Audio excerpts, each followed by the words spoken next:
Waalaikumsalam warahmatullahi wabarakatuh. Kami ucapkan banyak terima kasih untuk teman-teman, kepala sekolah, wakil kepala sekolah, serta Dewan Guru yang sudah bersedia hadir untuk mengikuti kegiatan kami hari ini. Sebelum memulai kegiatan kami ingin memintakan kepada Bapak Kepala Sekolah untuk memberikan motivasi untuk kita semua. Kepada Bapak Heru Firman SPD, dipersilahkan. Pada kesempatan ini saya sangat berbangga karena sekolah kita sudah memasuki beberapa agenda yang berhubungan dengan proses calon guru penggerak itu di sekolah kita sudah mulai banyak yang terlibat. Nah, ini adalah satu modal sebenarnya bagi sekolah kita kalau sekolah kita ini memiliki beberapa guru penggerak, bahkan kalau bisa semuanya nanti mengikuti iklan sebagai guru penggerak, karena yang namanya guru penggerak ini mindsetnya itu jelas sebagai seorang guru berubah. Bapak Ibu yang saya hormati, saya hanya memberikan dukungan, saya memberikan dorongan pada pihak-pihak barataan supaya ya menjadi guru penggerak ini betul-betul sebuah upaya Bapak Ibu mengubah mindset cara mengajar maupun pendekatan terhadap anak didik. Dan ini saya berbangga, kita sudah menghasilkan satu guru penggerak dan saat ini dua guru penggerak, calon guru penggerak. Dan pian-pian harus semangat menyelesaikan tugas ini sehingga ke depan mudah-mudahan kalau basis kita sudah guru penggerak, tentu pendekatan-pendekatan yang ada hubungannya dengan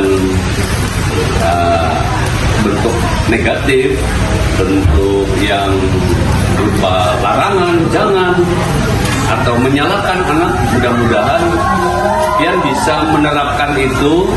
Dan seperti mungkin ilmu Pian seperti psikolog, pendekatannya terhadap anak. Tidak ada anak merasa terjalimi atau merasa mentalnya diberangus, tapi betul-betul dia dibangun semangatnya sehingga menjadi pribadi yang memang bertumbuh secara alami. Potensi-potensi yang ada pada dirinya itu dapat dia kembangkan dengan maksimal. Nah, jadi saya berharap supaya Ibu Ruri dan Ibu Hikmah yang saat ini mengikuti CGP, Pian harus betul-betul dapat menyelesaikan itu dengan sebaik-baiknya. Dan saya selalu memberikan peluang, waktu, dukungan untuk keberhasilan Pian sampai menjadi guru penggerak. Dan kalau sudah demikian, ke depan mudah-mudahan Pian dapat menularkan ilmu Pian kepada kawan-kawan, bisa memotivasi kawan-kawan di sekolah, kemudian Pian sebagai pioner untuk meningkatkan mutu sekolah, terutama SMP 15 Banjarbaru. Ini harapan saya, mudah-mudahan kita semua saling mendukung dalam upaya menghantarkan anak didik kita menjadi berprestasi, berhasil sesuai dengan potensi yang dimilikinya. Demikian yang bisa saya sampaikan, dan saya akhiri dengan wassalamualaikum warahmatullahi wabarakatuh. Assalamualaikum warahmatullahi wabarakatuh. Waalaikumsalam warahmatullahi wabarakatuh. Ulun Haji Zainatul Muhammad, calon guru penggerak angkatan 9 dari Kota Banjarbaru, dan tempat ulun. Perkenalkan, nama saya Hikmah. Saya calon guru penggerak angkatan 9 juga. Kami hari ini ingin memaparkan tentang penyebaran pemahaman dan penerapan pengalaman budaya positif. Jadi di sini kami hanya ingin berbagi dan sharing, jadi tidak ingin menggurui. Kita nanti sharing berbagi ilmu yang kami dapat di pelatihan guru penggerak.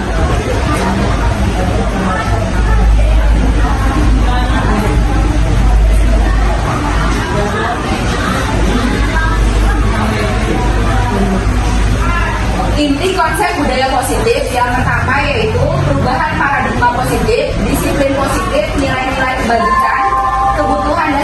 manusia, motivasi perilaku manusia, posisi kontrol guru, keyakinan kelas, dan segitiga restitusi.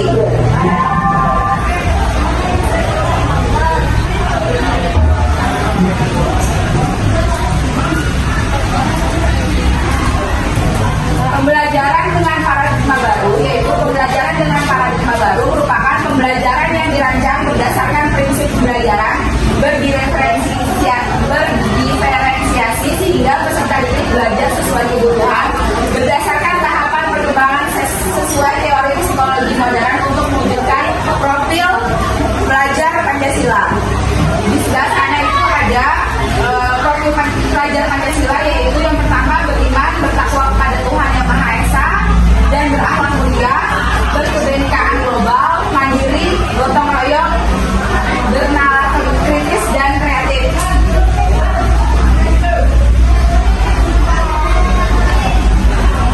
Di dalam suatu pembelajaran atau di dalam suatu lingkungan sekolah biasanya kita ada miskonsepsi tentang makna kontrol. Jadi yang pertama itu adalah instruksi guru mengontrol murid.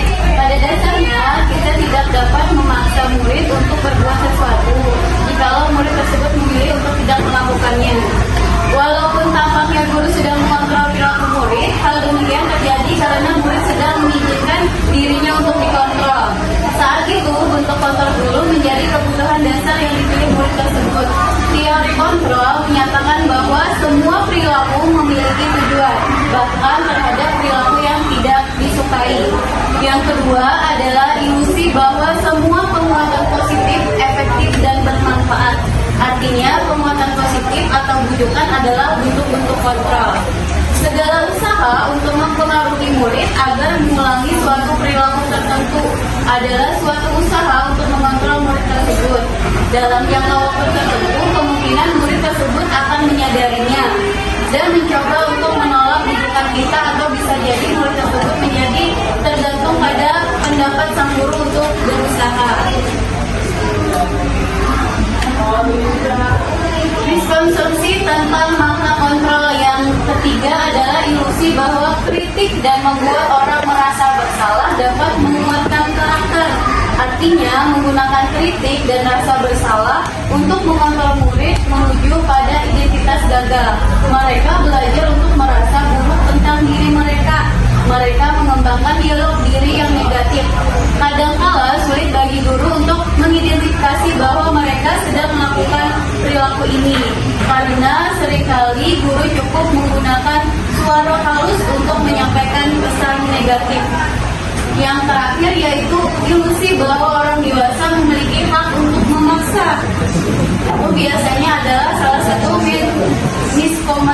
miskonsepsi bahwa mereka memiliki tanggung jawab untuk membuat murid-murid berbuat hal-hal tertentu. Apapun yang dilakukan dapat diterima selama ada sebuah kemajuan berdasarkan sebuah pengukuran kinerja. Pada saat itu pula orang dewasa akan menyadari bahwa perilaku memaksa tidak akan efektif untuk jangka waktu panjang dan sebuah hubungan permusuhan akan terbentuk. Nah, di sini ada perubahan paradigma, stimulus respon ke pendekatan teori kontrol. Stimulus respon yaitu realitas atau kebutuhan yang kita sama, semua orang melihat hal yang sama. Kita mencoba mengubah orang agar berpandangan sama dengan kita, berperilaku buruk dilihat sebagai suatu kesalahan. Orang lain bisa mengontrol saya bisa mengontrol orang lain. Pemaksaan ada pada kehidupan gagal, model berpikir menang atau kalah. Untuk teori kontrolnya yaitu yang pertama, realitas kebutuhan kita berbeda. Setiap orang memiliki gambaran yang berbeda. Kita berusaha memahami pandangan orang lain tentang dunia. Semua perilaku memiliki tujuan. Hal yang Anda bisa mengontrol diri Anda tidak bisa mengontrol orang lain. Kolaborasi dan konsensus menciptakan pilihan-pilihan baru serta model berpikir menang-menang. Yang berikutnya adalah disiplin positif. Disiplin berasal dari kata disiplina, yang artinya belajar. Disiplin mengacu pada disiplin diri yang memiliki tanggung jawab terhadap apa yang dilakukan berdasarkan nilai-nilai yang diyakini. Disiplin positif merupakan salah satu cara penerapan disiplin yang bertujuan untuk menumbuhkan kesadaran serta memberdayakan peserta didik tanpa imbalan penghargaan atau reward, ancaman atau hukum. Jadi, sebagai pendidik, tujuan kita adalah menciptakan peserta didik yang memiliki disiplin diri sehingga mereka berperilaku mengacu pada nilai-nilai kebajikan universal dan memiliki motivasi intrinsik dalam perubahan perilaku ke arah yang lebih baik. Maksud dari nilai-nilai yang kita hargai adalah nilai-nilai kebajikan, yaitu sifat-sifat positif manusia yang merupakan tujuan kuliah yang ingin dicapai setiap individu.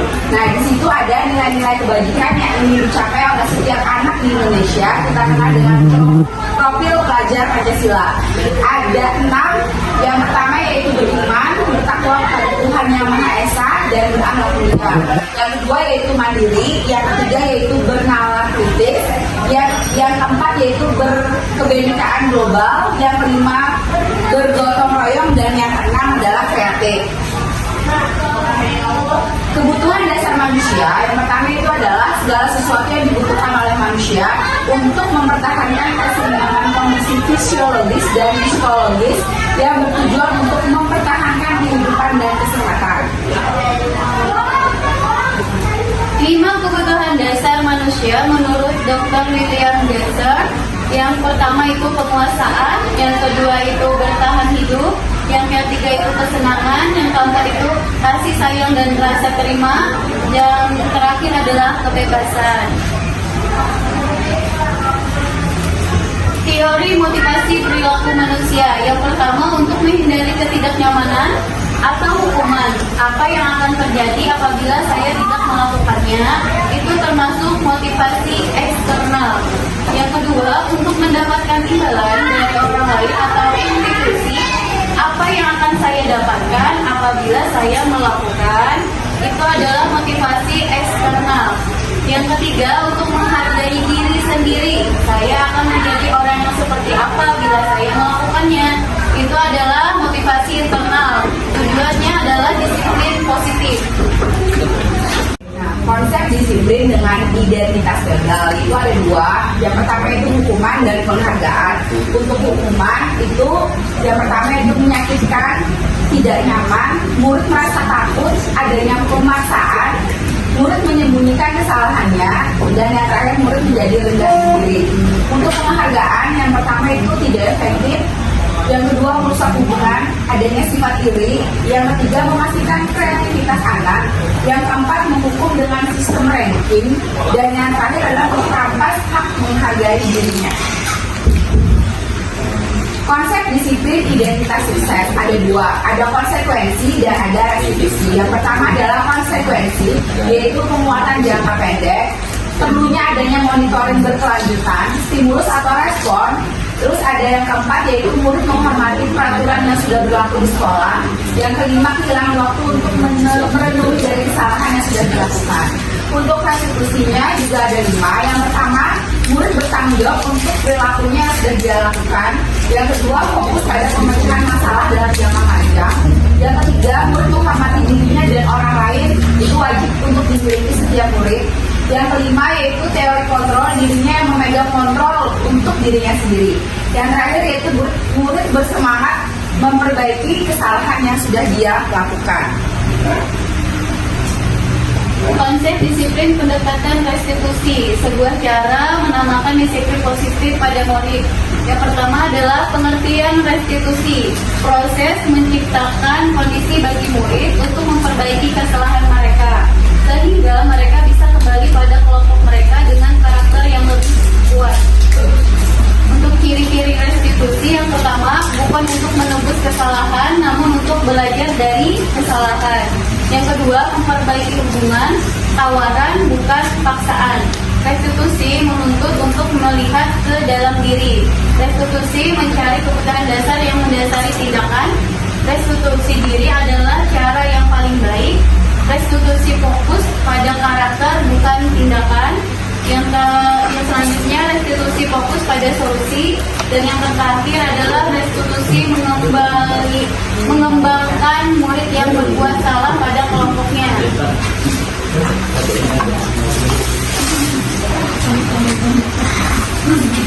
5 posisi kontrol restitusi. Yang pertama, biasanya kita sebagai guru disadari ataupun tidak disadari, biasanya kalau peserta didik melakukan kesalahan, kita bisa posisi kontrol guru kita itu bisa sebagai penghukum, bisa pemantau, bisa pembuat rasa bersalah, teman sama manajer. Yang paling dianjurkan adalah yang sebagai manajer. Pernyataan. Saya kecewa sekali dengan kamu. Kamu tidak pernah benar melakukannya. Ayolah lakukan demi ibu atau bapak. Apakah kamu mau mendapatkan stiker bintang hari ini? Itu adalah sebagai pemantau. Bagaimana kamu bisa menyelesaikan masalah ini? Itu manajer. Jadi dia dihadapkan untuk bertanggung jawab dan menyelesaikan solusi dari perbuatan salah murid tersebut. Kamu selalu yang paling terakhir, itu berarti dia penghukum. Kalau sebagai guru biasanya kita juga bisa sebagai teman tapi kita kayak menghukum, kadang seperti itu juga. Ini ada contoh penerapan 5 posisi kontrol. Kasus yang kami angkat adalah siswa tidak memakai atribut lengkap pada saat upacara bendera. Jadi untuk penghukumnya kita bisa memberikan patuhi aturan sekolah lalu berdiri di depan barisan. Sebagai pemantau, kamu sudah melanggar apa peraturan dan konsekuensinya. Dan sebagai teman, ayolah yang tertib buat bu guru bangga. Kali ini tidak apa-apa kalau kamu salah. Pembuat rasa bersalah yaitu kita bisa berkata berapa kali bu guru harus memberitahu kamu. Yang berikutnya adalah contoh penerapan 5 posisi kontrol. Kasusnya yaitu siswa tidak memakai atribut lengkap saat upacara bendera. Kita sebagai kontrol guru bisa sebagai penghukum. Bisa dengan ada kalimat kuncinya yaitu patuhi aturan sekolah lalu berdiri depan barisan. Kalau sebagai pemantau, kata kuncinya yaitu kamu sudah melanggar apa peraturan dan konsekuensinya. Sebagai teman, ayolah yang tertib buat bu guru bangga. Kali ini tidak apa-apa kamu salah. Yang berikutnya adalah pembuat rasa bersalah. Berapa kali bu guru harus memberitahu kamu, bu guru kecewa sama kamu. Kalau sebagai manajer, apakah kamu tahu kesalahanmu? Kira-kira bagaimana kamu akan memperbaiki kesalahan ini? Nah, di sini bisa ibu dan bapak guru baca ada kasus, ada salah satu kasus. Anto dan Nino sedang bermain bersama di lapangan basket dan tiba-tiba terlihat dalam sebuah pertengkaran adu mulut.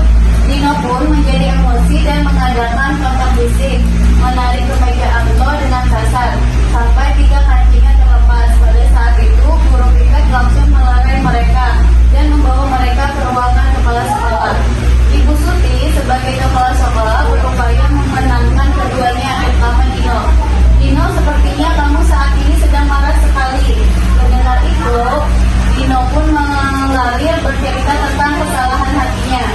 Ibu Suti pun melanjutkan bahwa membuat kesalahan adalah hal yang manusiawi dan bahwa mempertahankan diri adalah hal yang penting.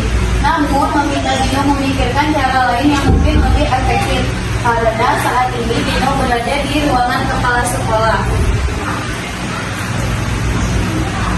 Ibu Suti melanjutkan bertanya tentang keyakinan sekolah yang disepakati serta apakah Dino bersedia memperbaiki kesalahan yang telah dilakukan terhadap Anto.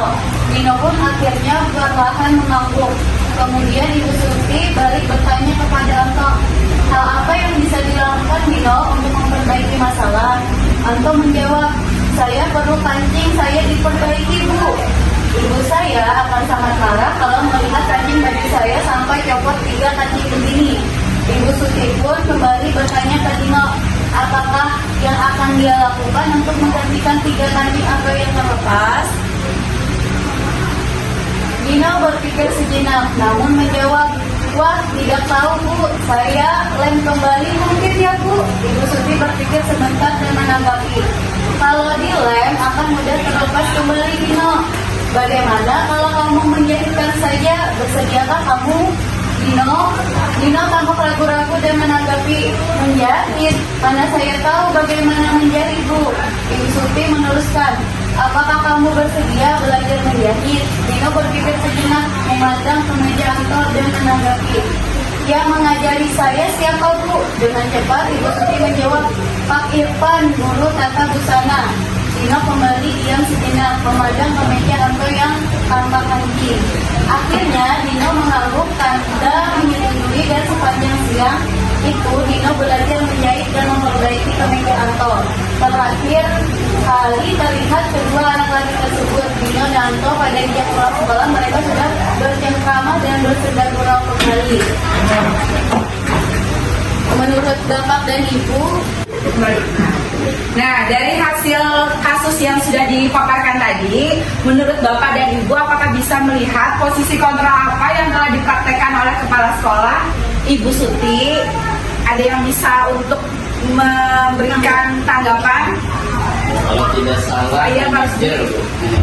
Oh, jadi manajer. Kenapa jadi manajer, Pak? Karena tadi siswa menggantikan apa? Kancing apa tadi? menggantikan kancing Kancing temannya yang lepas. Nah itu. Oh, ini. Ini ada teman-teman yang lain. Ada lagi yang menanggapi? Jadi Ibu Suti tadi dia sebagai manajer, jadi dia itu aman posisinya dan kalimatnya, dia tidak menghukum, dia mendiskusikan dengan murid tersebut di ruangan kepala sekolah, jadi tidak di depan umum. Jadi anak itu melakukan kesalahan tapi tidak dipermalukan di depan temannya, guru-guru yang lain. Jadi dia dibuat memahami apa kesalahannya dan dia belajar mencari solusi dari perbuatan salahnya. Nah, setelah ini mungkin nanti akan kami tampilkan sekilas video tentang apa sih itu segitiga restitusi.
Jadi di dalam segitiga restitusi ini kita sebagai tenaga pendidik diwajibkan untuk memilih untuk sebagai manajer ya Bu Hikmah ya. Karena dimana kalau guru itu sebagai manajer kita bisa mengelola, bisa membuat anak itu tidak menjadi memiliki merasa terlalu bersalah, tapi kesalahannya itu bisa kita alihkan dengan cara kita memberikan arahan yang bermakna untuk mereka. Di sini adalah contoh penerapan langsung saya sebagai seorang guru untuk memecahkan masalah dengan menggunakan segitiga restitusi.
Jadi tadi itu adalah seorang siswa, dia itu terlambat datang ke sekolah gara-gara dia begadang nonton TV. Terus kasus pertama, terus kasus keduanya yaitu dia gara-gara datang terlambat ke sekolah mengakibatkan dia tidak bisa melakukan kewajibannya sebagai piket harian di kelas. Jadi di dalam pelaksanaan segitiga restitusi yang saya lakukan itu ada 2 kasus yang saya terapkan. Yang berikut ini adalah praktek segitiga restitusi yang saya lakukan kepada murid saya.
itu segitiga restitusi itu adalah memvalidasi tindakan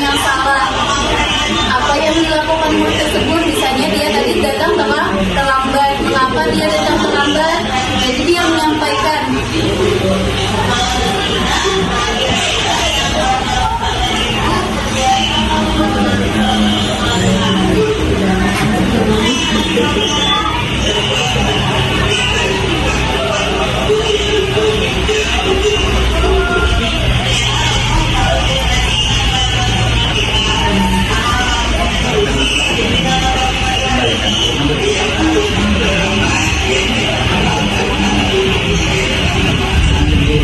menanyakan keyakinan kenapa dia jadi datang terlambat. Jadi ada alasan dia kenapa dia datang terlambat.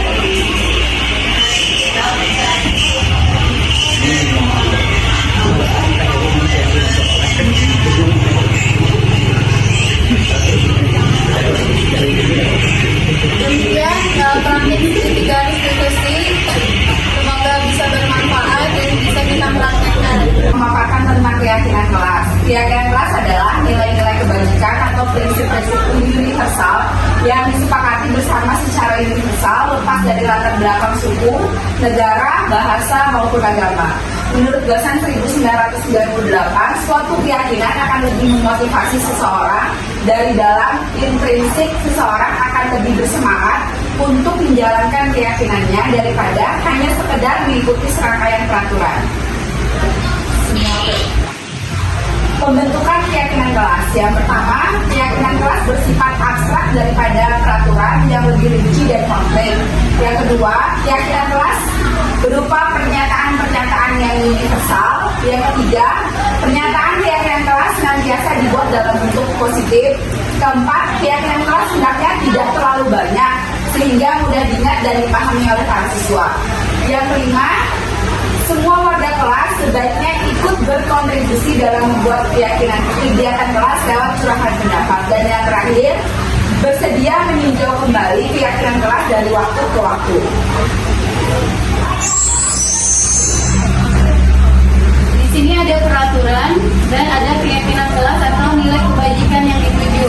Yang pertama, selalu mengembalikan buku ke tempatnya.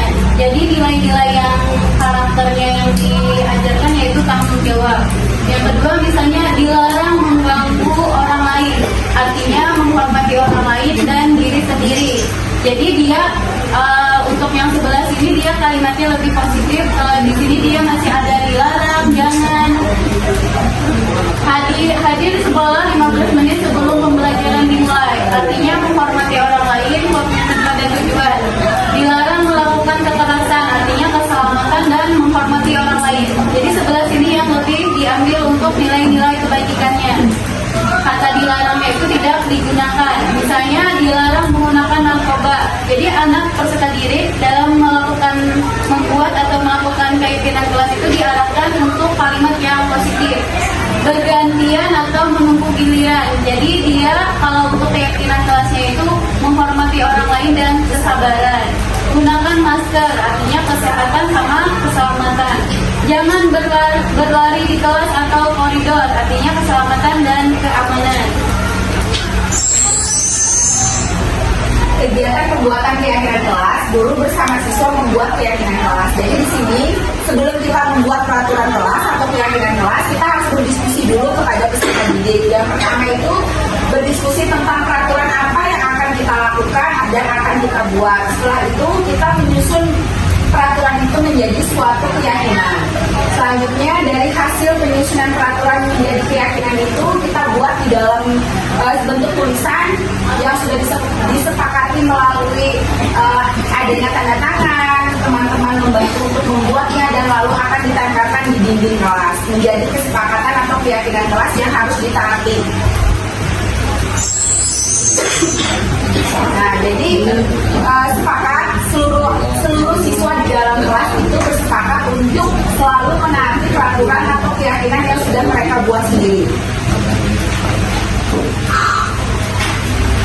Ya, yang ini tadi yang seperti di video tadi adalah segitiga restitusi, yaitu melalui restitusi guru dapat membantu murid menjadi lebih memiliki tujuan disiplin positif serta memulihkan dirinya setelah berbuat salah, membantu murid untuk jujur pada diri sendiri dan mengevaluasi dampak dari kesalahan yang dilakukan. Yang ketiga, memberikan penawaran bukan paksaan. Ada validasi tindakan yang salah. Habis itu menstabilkan identitas. Yang terakhir adalah menanyakan keyakinan. tahapan segitiga reproduksi, yaitu menstabilkan identitas. Biasanya ada berbuat salah apa anak tersebut, kemudian saya juga pernah melakukan kesalahan seperti itu. Kita bisa menyesalkan diri. Bapak atau Ibu tidak tertarik mencari siapa yang salah, tapi Bapak atau Ibu ingin mencari solusi dari permasalahan ini. Kamu berhak merasa begitu. Kalau validasi tindakan yang salah, ada kata kuncinya, padahal kamu bisa melakukan yang lebih buruk dari ini ya. Kamu pasti punya alasan mengapa melakukan hal itu. Kamu patut bangga pada dirimu sendiri karena kamu telah mengikuti sesuatu yang penting buatmu. Yang terakhir, tahapan menanyakan keyakinan. Ada kata kuncinya, apa yang kita percaya sebagai kelas atau keluarga, atau misalnya apa yang kita percaya dari peraturan sekolah, misalnya datang jangan terlambat dan lain-lain. Apa nilai-nilai umum yang kita telah sepakati? Apa bayangan kita tentang kelas yang ideal? Kamu mau jadi orang yang seperti apa?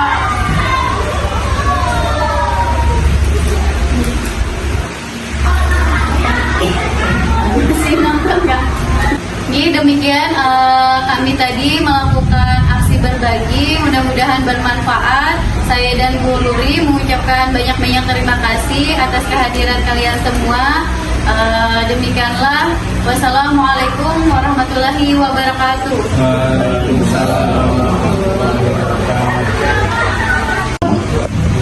Ya, assalamualaikum warahmatullahi wabarakatuh.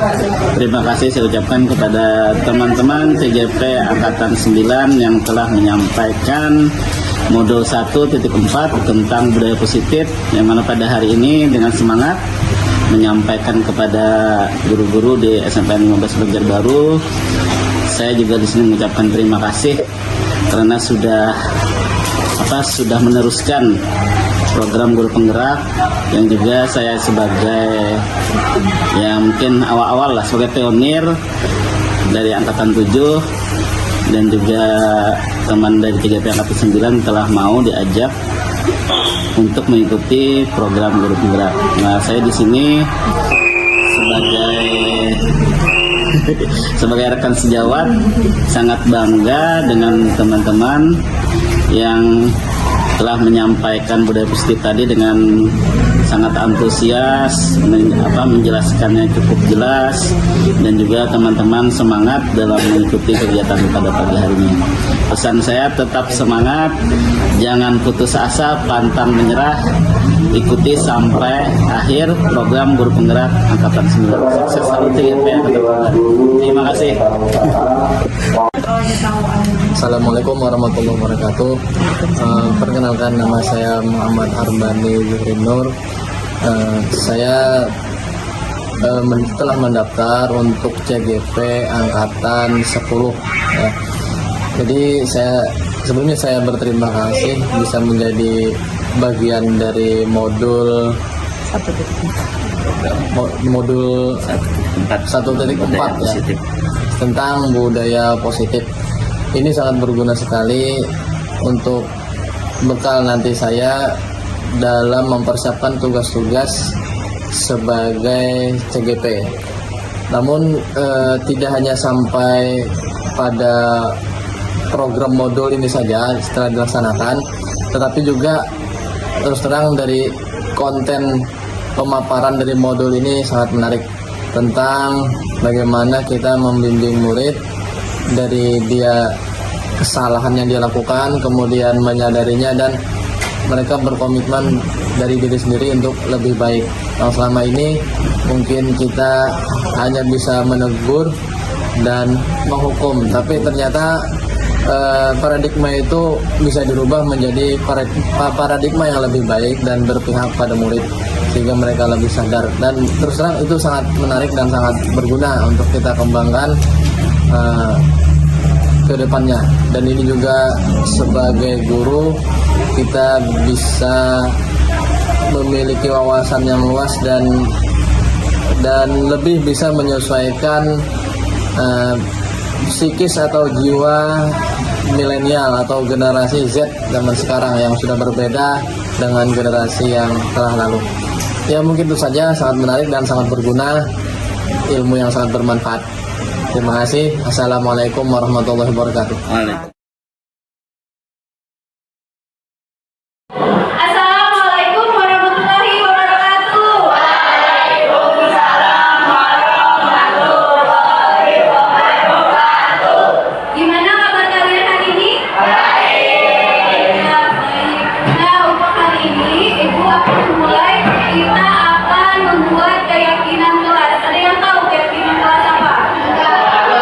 Ya, kesepakatan kelas. Nah, dari sini kita akan membuat apa yang ingin kalian sepakati bersama-sama dari keinginan hati kalian masing-masing agar pembelajaran berjalan dengan baik.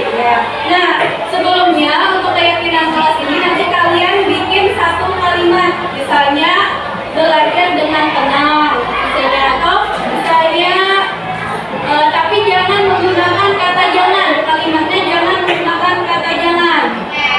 Misalnya menjaga kebersihan kelas, ya kan?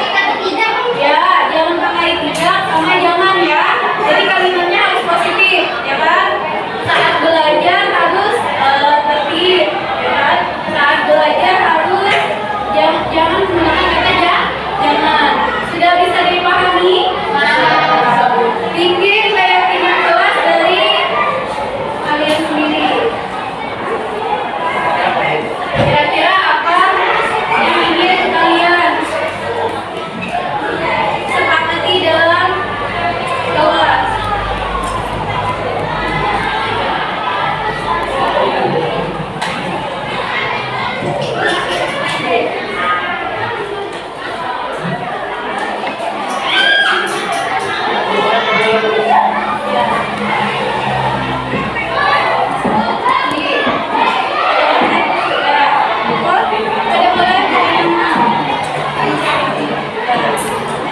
Apa yang ingin kalian sepakati dalam kelas ketika saat belajar? Plannya jangan sampai lo ya, dilihat di sini. Ini lo ya, jalan, ya kan? Apalagi yang dari kalian sendiri kesepakatan kelasnya. Hanya menjaga lingkungan kelasnya boleh, agar tidak ada sampah. Kameramen yang video kecil benar pesan boneka.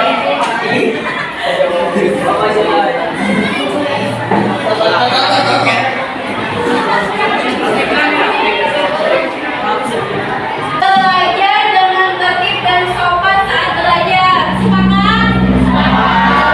Belajar dengan tertib dan sopan berarti dia terlihat berperilaku atau berbicara.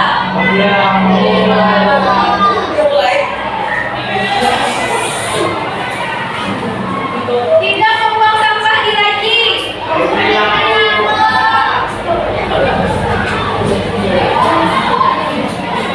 Harus tertib saat belajar. Mana ya ini tadi? Saat belajar harus tenang. Tolong kalau nama orang ya. Melepaskan kaos kaki sebelum masuk ruangan. Berarti perilaku ya. Menjaga ketenangan kalau saat belajar. Nih. Ya. Melaksanakan kebersihan kelas tiket ya. Setuju? Ya. Melaksanakan tiket. Menghormati guru dan teman-teman.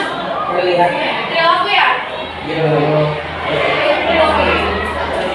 Menjaga kebersihan kelas dengan cara piket.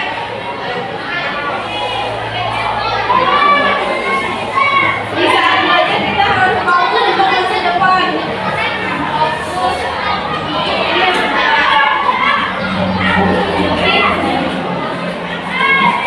Tepat waktu masuk ke sekolah, menghargai teman.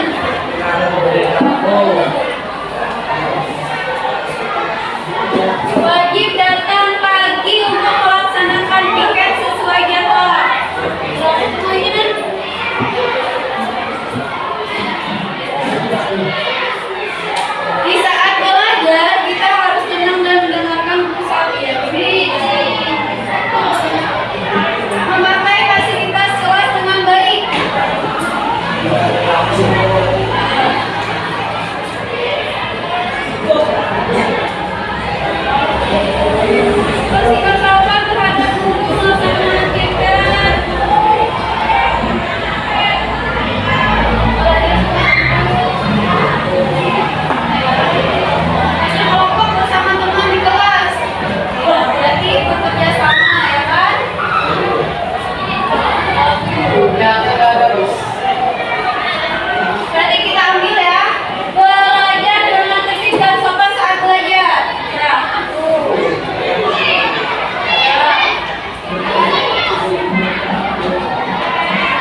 Ya, silakan duduk. Mengapa ibu panggil ke sini? Mungkin berkaitan dengan tugas. Ya benar. Tapi kemarin kamu masuk kan? Iya bu, tapi saya tidak mau tugas. Semua orang pernah melakukan kesalahan termasuk ibu. Namun setiap tindakan kita pasti ada alasannya. Kira-kira mengapa kamu tidak mengumpulkan tugas? Saya tidak mati bu. Dan saat pelajaran saya kamu masih ingat dengan keyakinan kelas kita? Masih bu. Kalau kamu masih ingat, kira-kira tindakan kamu itu sudah sesuai dengan keyakinan kita kelas kita belum? Belum. Keyakinan kelas yang mana? Habis itu kan? Nah, ternyata kamu tahu. Lalu apakah kamu punya solusi untuk masalah ini? Yang pertama saya minta maaf karena tidak menentukan tugas. Yang kedua saya tidak akan mengulangi tugas. Saya akan mengerjakan tugas. Baik, Ibu apresiasi untuk tanggung jawabmu dan kamu boleh kembali istirahat. Terima kasih Bu. Silakan.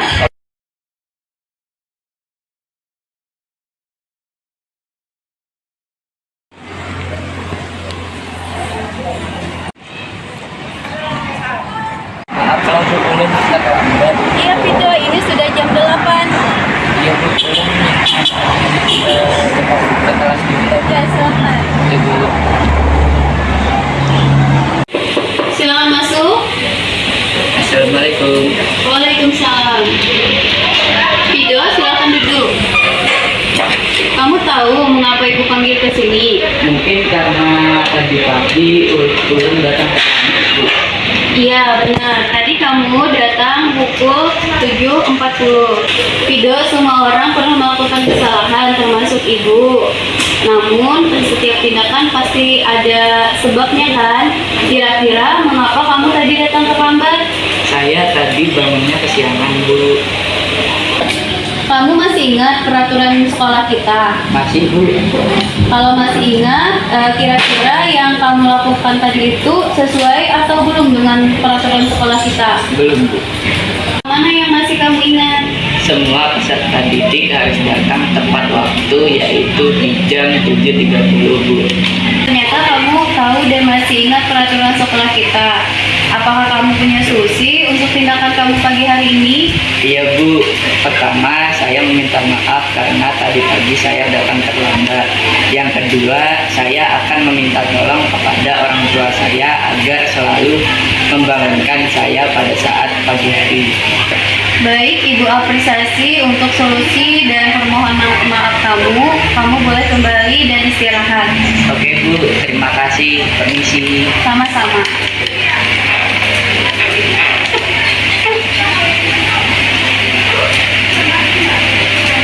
Dalam tindakan ibu Nurma, saya tidak malu dan tidak langsung diberi hukuman, dan begitu saya menyadari kesalahan saya. Saya setuju dengan tindakan Ibu Nur. Dengan begitu saya tidak dipermalukan di dalam kelas dan saya dapat menyadari kesalahan saya.